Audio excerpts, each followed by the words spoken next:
السلام عليكم ورحمة الله وبركاته، ازيكم يا شباب عاملين ايه؟ واهلا بيكم في فيديو جديد من سلسلة CSS Layouts بالعربي. النهارده معانا ويب سايت تخيلي لشركة بتاعت رحلات، عايزين نعمل الويب سايت بتاعهم، ولكن اكتشفنا بعد ما عملنا الديزاين المبدئي كان ان الموضوع ممل. السكشنز كده جاية ورا بعضها، في الوان، في حركات، في حاجات كويسة، ولكن الموضوع ممل شوية. فقلنا ما تيجوا نضيف عليه شوية حركات، نخلي السكشنز ما بينها وبين بعضها كده في شوية كيرفات، خطوط، حاجات كده. قلب معانا بالشكل ده. عندنا عنوان الموقع فوق خالص، بعديه كده خط مايل بيفصل ما بينه وبين اول سيكشن عندنا. بعد كده عندنا كيرفات ما بين كل قسم والتاني. هنلاقي ان احنا ماشيين بنفس النظام ده لغايه الاخر خالص، ولغايه ما نوصل للفوتر تحت خالص جميع حقوق محفوظه. برضو قبلها نفس خط المايل اللي كان موجود فوق عند زاد الرحلات دي. ففي الفيديو بتاع النهارده هنشوف ازاي نقدر نحقق الستايل دوت او اللاي اوت دوت باقل عدد اسطر ممكن من الكود، بطريقه سهله. ولو عندنا اي تولز تقدر تساعدنا في المهمه دي. كفايه كلام على كده، ويلا نبص هنعمل ده ازاي. قبل ما نخش على الكود تعالوا نفهم الاركتكتشر بتاع الكود بتاعنا يكون عامل ازاي اصلا نكتب HTML و CSS وكده. احنا دوت الشكل المبدئي عندنا عادي خالص. عندي هيدر او النافيجيشن فوق خالص، بعدها السكشنز اللي عندي واحد ورا التاني، وفي الاخر خلاص عندنا فوتر. عايزين نضيف ايه؟ عايزين نضيف الحاجات دي ما بينهم اشكال بقى، ايا كان بقى خط او كيرفات او دوائر، ايا كان هعملها ازاي. محتاج اضيف دوت ما بين كل سكشن والتاني. فعندنا اكتر من حل. في حل اولاني اللي هو ممكن نقوم نشد دول كده. واحد يقول لك انا هحط الشكل اللي انا عايز احطه دوت في اخر كل اليمنت عندي. يعني الهيدر هيكون تحتها الخط المائل دوت ويكون بلونها هي، وهكذا في كل سكشن. وممكن واحد يقول العكس، انا هحط كل اليمنت من دول في بدايه الاليمنتس اللي عندي. فبالتالي هاجي هنا الحاجه اللي كانت عند الهيدر اللي هتفصل بينها وبين اللي تحتها انا هضيفها عند السكشن مش عند الهيدر. واحد تاني ممكن يقول لك لا، انا اصلا ممكن اخد يعني حل تالت خالص، وهو ان انا همشي على اليمنت او اليمنت لا، اليمنت او اليمنت لا. هاجي كده عند سكشن 1 دوت احط فيه في الاول وفي الاخر، وسكشن 2 مش هحط فيه حاجه خالص. سكشن 3 معلش الارقام مش مظبوطه بس ده سكشن 3 يعني، هحط فيه برضو فوق وتحت. سكشن 4 الاخير ده مش هحط فيه حاجه خالص. واجي عند الفوتر انا محتاج فيها فوق بس، فاقوم حاطط فيها في الاول دوت. فعندنا اكتر من مدرسه. احنا هنعمل ايه؟ احنا هنعمل اول حاجه قلناها اللي هي انا هحط الفاصل بتاعي في نهايه كل اليمنت من اللي عندي. في اخر الهيدر احط حاجه، في اخر سكشن 1 احط حاجه، في اخر سكشن 2 احط حاجه، و3 و4 ونفس الكلام. واجي عند الفوتر مش محتاج احط لها حاجه خلاص لان اللي فوقيها هو سمع معاها خلاص. اوكي، يلا نبص على الكود. ادي الكود اللي هنبدا بيه النهارده ان شاء الله. عندنا البادي مدينا بس دايركشن RTL رايت تو ليفت عشان نكتب عربي، فيبقى عندنا اي علامات ترقيم في مكانها الصح، اي سكرول بار يجي في مكانه الصح على الشمال مش على اليمين، وهكذا. بعد كده عندنا الهيدر فيها عنوان الموقع بتاعنا او الصفحه بتاعتنا، حطينا بي تاج فيها زاد الرحلات. حلو. بالمناسبه الكونتنت ده كله جنريتد بتشات جي بي تي، ما اعرفش اصلا ان في شركه اسمها كده ولا لا، بس انا قلت تشات جي بي تي اعمل لي موقع فيه 4 سيكشنز عن شركه رحلات او اي حاجه تشوفها، فعمل لي الكلام ده. حلو. بعد كده عندنا المين ده اللي هو المحتوى نفسه بقى اللي عندنا في الصفحه، جواه كذا سيكشن، كل سيكشن مدينه كلاس عشان حابين نعمل له حاجه خاصه بيه يعني. بعد كده كل سيكشن من دول فيه H2 كان استكشاف الوجهات، وبعد كده بي تاج في الكلام اللي جواه. نفس الكلام بقى في بقيه السيكشنز كلهم H2P H2P و H2OP فيهم كلهم. تمام. اخر حاجه خالص عندنا الفوتر فيها برضو بي تاج في جميع الحقوق محفوظه، واند كابي دي السيمبل بتاع علامه السي اللي بنحطها في الاخر دي. تمام. ده بالنسبه لل HTML. بالنسبه لل CSS احنا بس كل اللي انا عملته ان انا ظبطت الالوان والمسافات. تعالوا نبص عليها سريعا. اول حاجه بامبورت فونت اسمه فونت اسكندريه او الكسندريا. حلو. بعد كده جيت هنا في الستارتر دي شلت طبعا المارجنز والبادنج وخليت كل حاجه بوردر بوكس. بعد كده جيت هنا حطيت الفونت فاميلي لكل الحاجات اللي عندنا في البادي، وغيرت اللون خليته لايت ساين بدل الابيض. تمام. بعد كده جيت عند الهيدر والفوتر خليت لهم الباك جراوند كولر يبقى لايت بلو ويبقوا اغمق شويه. وبعد كده لسه هنلون الحاجات اللي في النص دي. وبعد كده قلت له تكست الاين سنتر ليهم برضو، و فونت ويت بولد عشان يبقوا كل الكلام اللي فيهم تخين كده شويه. بعد كده كنت عايز اغير احجام الخطوط شويه، قلت له ان انا عايز الهيدر تكون 2.5 ريم اللي هي دي كده، والفوتر تكون 1.5 ريم. حلو الكلام. بعد كده قلت له ان انا كل سيكشن من دول عايز يبقى تكست الاين سنتر. ممكن حد يسال طب انت ليه لو انت عايز تعمل لي السيكشن في السنتر والفوتر والهيدر في السنتر كلهم سنتر ليه ما خليتش البادي يكون سنتر؟ والله علشان بعد كده قدام لو حبيت ان انا اعدل، حبيت ان انا اخلي الهيدر مثلا دي جيت اضيف فيها بعد كده زرار على الشمال ساين ان مثلا، فجبت حبيت اجيبها على اليمين، حطيت شويه لينكات في الفوتر فحبيت اجيبهم على اليمين. الكونتنت نفسه حبيت ان انا اغير اللي بتاعه يبقوا منفصلين عن بعض، ما اضطرش ان انا اجي بعد كده افصلهم، فبس خليت دلوقتي كل واحده فيهم في سطر لوحدها يعني. بعد كده جيت عند السكشنز. كل سكشن فيه بي تاج، قلت له ان انت اكبر حاجه عندك 60 كاركتر، ما تاخدش اكتر من 60 حرف كده بالعرض. وطبعا عشان سنتر في الاوتو مارجن ان لاين اوتو دي اللي هي كانت مارجن 0 اوتو قبل كده. واللاين هايت خليته 1.5. اللاين هايت هي من الحاجات النادره جدا في السي اس اس اللي هي بتاخد رقم كده بس ما تاخدش اي لا برسنتج ولا ريم ولا اي حاجه. ممكن تاخد الكلام ده ولكن لما بحط كده الرقم دوت من يونتلس من غير يونت، ده معناه ايه؟ معناها 1.5 في الفونت سايز. يعني ايه؟ يعني انا في بي تاج انا ما عدلتش فيه اي حاجه صح، فهو الديفولت ان الفونت سايز بتاعه 16 بكسل او اللي هي 1 ريم يعني. فانا دلوقتي كده 1.5 دي معناها 1.5 في 16 يعني 24، لو كده 24 بكسل هلاقي ان مفيش حاجه اتغيرت عندي، نفس الكود هو بالظبط. لكن لو كنت قلت له لاين هايت مثلا 30 بكسل لان هو اتغير المره دي. فهو لما بحطها من غير رقم كده معناها ان انت 1.5 في الفون سايز. وعاده ده اللي بينصحوا بيه ان هو يكون ليه علاقه بالفون سايز، او يعني بتغير الفون سايز عشان لو جيت بعد كده حبيت ان انا اكبر او اصغر او اي حاجه يتغير معايا. عشان كده دايما هتلاقينا بنكتب اللاين هايت ب 1.5 1 2 وهكذا. هو الديفولت بتاعه كان اصغر من كده، لو شلنا دي كده هتلاقي ان حاجات الكلام لازق في بعضه شويه، فقلت اوسعه فاديته 1.5. اوكي، تعالوا بقى نبدا نخش في الكود بتاعنا. اول حاجه احنا محتاجين نلون الاقسام اللي عندنا. ممكن نمشي ندي لون لكل واحد، وممكن احنا زي ما كنا شايفين في الديمو في الاول خالص ان انا محتاج كل سيكشن والتاني يكونوا لونين اتنين بس، بمعنى يعني اول واحد بلون التاني بلون، التالت زي الاول والرابع زي التاني وهكذا. فعشان نعمل ده ممكن نعملها ازاي؟ هاجي اقول له كده والله سيكشن، وبعد كده اقول له انث تشايلد، واقول له 2 ان. دي كده هتقوم جايبه لي كل السيكشنز الايفن، واروح قايل له باك جراوند كلر بلم. بلم دوت هيديني لون ايه، بامبي غامق كده او بنفسجي او يعني ايا كان ما هتسموه ايه. حلو. فانا كده بس ده تفصل بصريه ما بين كل سيكشن والتاني. ممكن في نفس الوقت اقوم جاي كده عند كل سيكشن واقوم قايل له انا عايز اديله بادنج 2 ريم عشان الكلام لازق عندي في بعضه قوي، ولكن هنلاقي ان ده هيعمل لنا مشكله لما نيجي نضيف الاس في جي، فخلينا نشيل ده دلوقتي نرجع لها بعدين. بس حاليا نخلي الكلام كده لازق في بعضه، احنا هنفصل ما بيننا وبنفسنا بالحاجات اللي هنحطها بينهم دي وبين بعض. حلو. فتعالوا نخش على طول بقى ازاي هنضيف السيبريتورز دي. في كذا حل وفي كذا طريقه، بس اسهلهم وافضلهم من وجهه نظري هي ان احنا بنستعمل تول اسمها جيت ويفز. جيت ويفز دي بعمل الزهره دي كده بتجنريت لي هي الويفز اللي انا عايزها. ممكن لو انا عايزه خطوط كده او اعملها خطوط، ممكن لو انا عايزها ستيبس اخليها ستيبس، ان كان عايزها تكون حاجه عشوائيه جدا تبقى كده، حاجه صغيره جدا وبسيط تكون زي كده، فبقدر العب فيها زي ما انا عايز العب في الاوبستي اخليها مثلا 30% بس او اخليها 100%، عايز اغير اللون ايا كان اللي انا عايزه، الموضوع سهل جدا. فهنستعمل التول دي وكذا تول كمان في اثناء الفيديو، بس دي بالنسبه لي بتوفر علينا وقت كبير جدا في الشغل بتاعنا. طيب احنا بالنسبه للنافيجيشن هنبدا من الاول خالص من عند الهيدر كده فوق خالص. كنا عايزين خط واحد بالعرض، فاقول له والله انا عايزها تبقى خط، وعايز تكون ابسط حاجه عندك خالص، بس بقى عنده خط واحد كده اهو. هعملها كده شويه كذا مره لغايه اما الاقيها ظبطت عندي ايه، انا كنت عايزها كده فعلا. هروح واخد الكلام ده كده كوبي اس في جي كود، اجي هنا، اجي عند النافيجيشن تعالى في كاس اس دي، نطلع فوق عند الهيدر، اقوم قايل لها بيست، هيقوم حاطط لي الشكل اللي انا عايزه دوت. بس ظهرت لي ثلاث مشاكل اساسيه. اول مشكله هي ان في مسافه غريبه كده تحت الاس في جي، فدي عايزين نشيلها. تاني مشكله هي اللون، ده سهل ممكن نظبطه. تالت مشكله ان هو ارتفاعه عالي جدا. هو ليه ارتفاعه كده؟ ما انا مش انا شايف قدامي ان الاليمنت عباره عن الحته الزرقاء او البنفسجي الصغيره دي، ليه عاليه كده؟ هنحتاج ان احنا نعدل في الاس في جي، فتعالوا نشوف هنعدل عليه ازاي. بس قبل ما نعدل تعالوا نعمل حاجتين تانيين البساط خالص دول. اول حاجه هنيجي عند الاس في جي، اي اس في جي هنحطه بقى النهارده عايزين نقول له ديسبلاي بلوك، ده اوتوماتيك هيروح شايل لي المسافه الغريبه اللي تحت دي على طول. حلو. بعد كده عايزين نغير اللون، احنا دوت عايزينه يكون ايه، باللون اللي تحتيه اللي هي استكشاف الوجهات دي. دي كانت ايه، كانت لايت ساين. هقوم جاي كده عند الاس في جي، بدل ما هو واخد الدرجه الغريبه دي هقوم قايل له لايت ساين بس، لان هي متاخده اللون بتاع الحاجه اللي تحتها. عظيم جدا. فاضل اخر حاجه عندنا ان احنا نظبط موضوع الارتفاع دوت. هنعملها ازاي؟ تعالوا كده ناخد الاس في جي ده كده كات نشيله منها خالص، ونروح عند التول اللي بعدها اللي هي اس في جي فيور، هنبيست فيها الكلام، هيتحط قدامي اهوت. هو هنا لونه فاتح شويه فممكن نشيل لايت ساين دي نخليها بلاك مؤقتا بس عشان نبقى شايفين احنا اللون، وفي الاخر لما نروح هناك نخليها لايت ساين. اهميه التول دي بقى في ايه؟ اول حاجه ممكن نقول له اوبتمايز فيصغر لي الكود كده بحاجه بسيطه فيبقى ريدبل بالنسبه لي اقدر العب فيه شويه. تاني حاجه لو واخدين بالكم كده، ما اعرفش تبقى ظاهره في الفيديو ولا لا، في حوالين الشكل بتاعي في فريم منقط كده اهوت، هتلاقي فوق خالص كده اهوت هنا تحت السهم بتاعي تحت الماوس في خط منقط كده اهو، لو عملنا زوم اهو. حلو. فدوت اسمه الفيو بوكس اللي هو ده كده، دوت بيقول ان الاس في جي واخد المساحه دي كلها.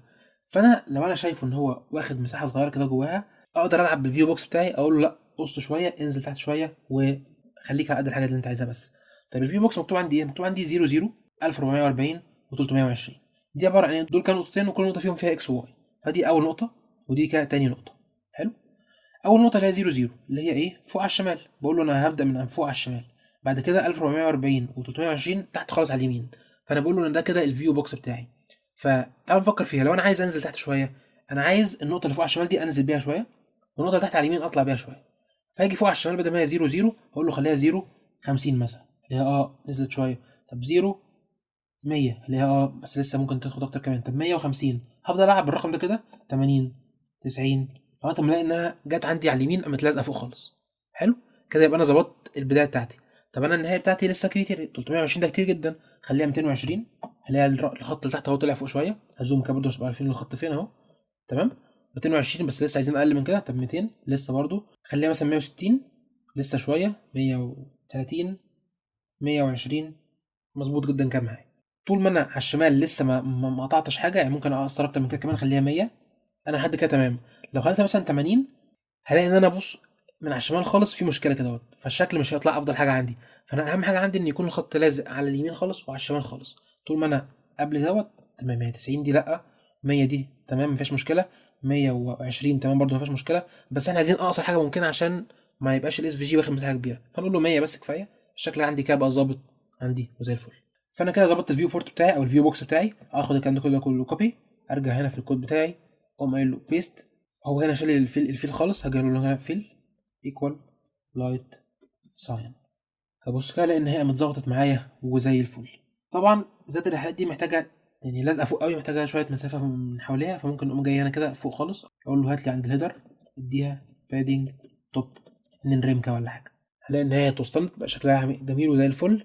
فكده اقدر اخش على الحاجه اللي بعدها. نفس اللي احنا عملناه دوت هنكرره بقى في كل المراحل اللي جايه. هاجي هنا اقول له قايل له انا عايز المره دي بقى حاجات فيها كيرفات شويه، واقول له كبر لي الموضوع ده شويه. ممكن افضل العب بالظهر دي لغايه اما الاقي حاجه كويسه بالنسبه لي مرضيه. حاجه زي اللي قدامي دي مثلا فيها مشكله بالنسبه لي، ايه هي؟ ان هي من على اليمين طالعه قوي ومن على الشمال نازله قوي، فلو جيت اقصها هتبقى واخده مساحه كبيره جدا. فانا ممكن افضل العب بيها شويه لغايه ما اوصل لحاجه زي كده اهو. عندي الناحيتين قريبين من بعض شويه، اخدها كوبي، اقول له كوبي اس في جي كود، اجي هنا اعمل لها بيست. هلاقي برده كود كبير قوي، ممكن اقول له اوبتمايز، هو بيظبطه لي شويه. واجي هنا بقى عايز اعمل ايه؟ نفس الكلام، الفيو بورت هفضل بدل ما هي 0 افضل انزل بيها شويه 10، طيب 20، الاقي إن لسه شويه، طب قلت شويه 50، ممكن 70.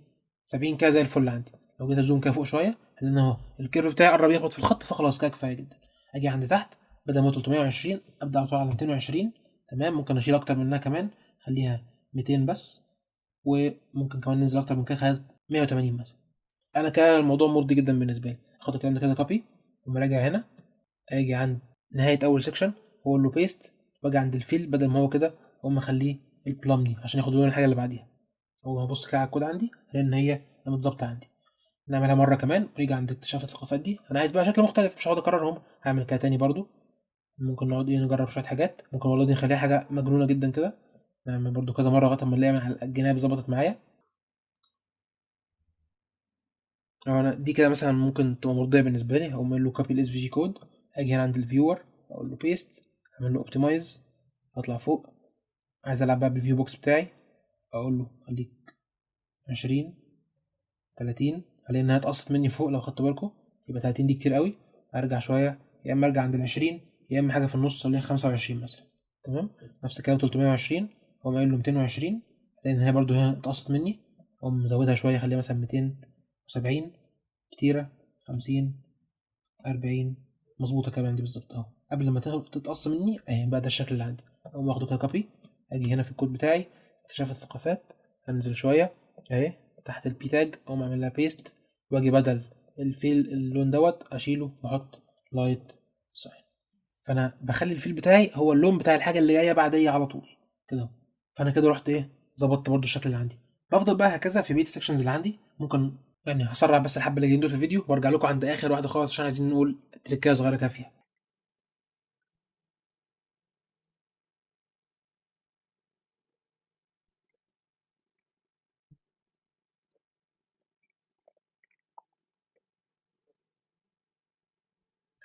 انا كده ضفت اللي بعد تعلم اللغات او اللي ما بينها وبين السفر بامان. فاضل لنا اخر واحده خالص اللي هي الخط اللي كان بالعرض زي اللي فوق. ممكن ناخده هو وممكن ان انا اجرب اعملها من اول وجديد. اقول له عايز خط واحد كده بسيط، واروح اعملها كده الابسط حاجه خالص فيهم.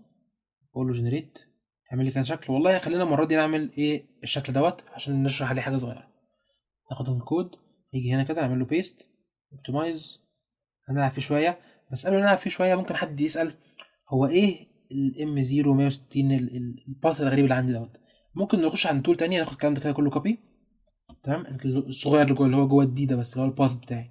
اجي هنا عند اس في جي باث فيجواليزر، اقول له بيست، قال لي ان هو راح قسمها لي بطريقه عظيمه جدا. ايه هي بقى؟ بيقول لي اول حاجه خالص الام دي معناها ان انت خد القلم بتاعك وروح اقف عند 0 160. 0 160 دي اللي هو انا واقف فوق خالص على الشمال وهنزل تحت لغايه 160، فهو قام رايح واقف في النقطه دي كده اللي هي ايه الخط المنقط اللي هو ايه اللي عندي دوت. حلو، حلو جدا. بعد كده لقى ان هو عنده ال 480 32، يعني يبقى له والله روح بقى لل 480 32 دي اللي هي الخط دوت كده، تمام، النقطه دي قصدي، واعمل عندها خط من النقطه اللي انت كنت عندها للنقطه دي، فراح عامل لي ال من هنا لهنا اهو. بعد كده حلو ايه، خش يمين شويه 480 وانزل 64 اهو، راح ماشي كان واقف هنا اهوت، راح ماشي كده 480 ونزل 64 وراح عمل خط كمان، وهكذا راح ماشي 480 كمان، بس طلع فوق 96 عشان بالنيجاتيف. وبعد كده قال له فيرتيكالي انزل 320، فراح نزل 320. بعد كده قال له اتش دي معناها امشي هوريزونتالي، واخر حاجه خالص زد يعني قفل على اللي انت كنت عليه واطلع بقى فوق خالص اللي هي الحته الصغيره دي. حلو. فده لو انا حابب افهم هو الدنيا كانت ماشيه ازاي، حبيت اعدل فيها، فوالله جيت مثلا هنا اللي في البدايه دي كانت نازله قوي عندي عايز اطلعها شويه، فانا بقيت فاهم خلاص هو قال له 160 لو انا خليتها 100 اهي اتعدلت معايا. بعد كده هنا والله قال له اطلع 96، فانا مش عايز 69، عايزها مثلا نيجاتيف 20 بس، هيطلع حاجه صغيره بالنسبه لي. اقدر بقى ان انا افضل العب زي ما انا عايز، بدل ما هو كان 320 اخليها 220، فانا قصرتها. فانا ده حل بالنسبه لي ان انا العب في الباس نفسه. وفي حل تاني ان احنا ايه نيجي هنا بس نعدل في الفيو بوكس، فاس في جي فيور دوت بيخليني العب في الفيو بوكس. طبعا ممكن بنفسي اعدل هنا الحاجات دي اللي هي 69 اخليها برده 20 وكده، ولكن مش هبقى شايف انا بعمل ايه او مش هبقى فاهم بالظبط الرقم ده بيعبر عن ايه. فممكن اجي هنا لو انا عايز اعدل في الباس نفسه، خلاص التعديل بتاعي اروح راجع هنا اعمل له بيست مكان الدي دوت واخده اعدل فيه. حلو، انا في الحد دي مش محتاج اعدل فيه، بس قلت برضو اعرفكم التول دي مفيده ان انا ابقى شايف الارقام دي بتعبر عن ايه واقدر اعدل في كل خط منهم. فتعالوا سريعا كده نظبط بس الحته دي، بدل ما هي 320 خليها 220 او 200 بس كفايه. ناخدها كوبي، نيجي هنا نعمل لها بيست، نغير اللون بتاعها نخليها لايت بلو فتظبط مع الفوتر اللي تحت خالص. نسكرول لتحت هنلاقي ان هي ظبطت معايا وبقت نفس الحاجه. طبعا عايزين برضو نظبط المسافه، فنيجي تحت خلينا خالص نقول له بقى الهيدر عندك الفوتر خليها بادنج بس بوتوم المره دي 2 ريم. هسكرول تحت خالص هلاقي ان البادنج ظبط معايا اهوت وكل حاجه بقت شكلها زي الفل. ممكن بعد كده احب ان انا اعدل شويه حاجات صغيره، مثلا ان انا الاتش 1 دوت مع البي تاج لازقين في بعض قوي، فاروح جاي اقول له والله انت كل سيكشن منك عندك جواك شويه حاجات، فاقول له ستار بلس ستار واقول له مارجن توب 1 ريم. دي معناها ايه؟ معناها اديني مسافه 1 ريم ما بين كل حاجه والتانيه جوه السكشنز. يعني دي بتعمل ايه؟ بتيجي عند السكشن السهم ده اتفقنا عليه قبل كده ان هو دايركت تشايلد حاجه جواه على طول. طب فانا عندي ايه اللي جوه السكشن؟ عندي جوه كل سكشن H2 وبي واس في جي، فدي نجمه زائد نجمه معناها كل اليمنت قبليه اليمنت تاني، فده هيروح يماتش مع البي وهيماتش لا مؤاخذه هيماتش مع البي تاج وهيماتش مع الاس في جي كمان. فانا كده كل بي تاج بقى عنده مارجن فوقيه وكل اس في جي بقى عنده مارجن فوقيه برضه. حلو. فهلاقي ان المسافات عندي ظبطت شويه بقت شكلها الطف وكل حاجه كويسه. هلاقي مثلا عندي حاجه زي سفر وامان دي مش عجباني، فممكن والله اقول له انت عندك اس 4 جواك اتش 2 تعالى كده خد مارجن توب 2 ريم مثلا ولا حاجه. انزل كده تحت شويه الاقي ان هي باظت مني. طب ايه اللي بوظها؟ ما كانت زي الفل، ده انا جيت حطيت المارجن عليها هي، ما هو مش انا كنت حاطط ان الويفز اللي عندي دي على اللي فوقيها. فنفتكر اول او تاني فيديو في السلسله خالص بتاع المارجن كولابسنج، فعشان اهرب منها هاجي هنا بدل مارجن توب اقول له بادنج توب، فخلاص هيقوم حاطط لي المسافه بتاعتي فوق الصفر بامانه زي الفل من غير ما تخبط في اللي فوقيها ويحصل المارجن كولابسنج اللي بيحصل عندي دوت. طبعا ميزه الكلام دوت او ميزه الحل دوت ان الموضوع ريسبونسيف، فانا مهما الكلام كان صغير عندي كان كبير اي حاجه الموضوع عندي هيبقى شغاله زي الفل، مفيش اي مشكله، مفيش اي حاجه بتخبط في الثانيه او اي حاجه. الاس في جي بطبيعته بيكون ريسبونسيف او على الاقل بالطريقه اللي احنا عملنا له امبلمنتيشن بيها. فلو كان الكلام صغير تمام، لو كنا على موقع كبير الموضوع شغال عندي تمام برضو، وظابطينه احنا بالماكسيمم ويث، فلو على حاجه صغيره هياخد الويت تمام، حاجه كبيره لا. ممكن بس لو انت عايز تضيف لها حاجه بدل ما الكلام لازق على الجناب، تيجي انت هنا برضو انت بتعرف عند السكشنز هنا تقوم قايل له هنا بدل سكشن بادنج، بدل ما انت كنت عاملها كده تقول له لا انا عايز سكشن ياخد البي تاج اللي جواه ياخد بادنج ان لاين يبقى 1 ريم. اللي احنا عملناه قلت له كل سكشن جواه بي تاج ان لاين دي معناها ايه؟ اللي هي ليفت ورايت يعني.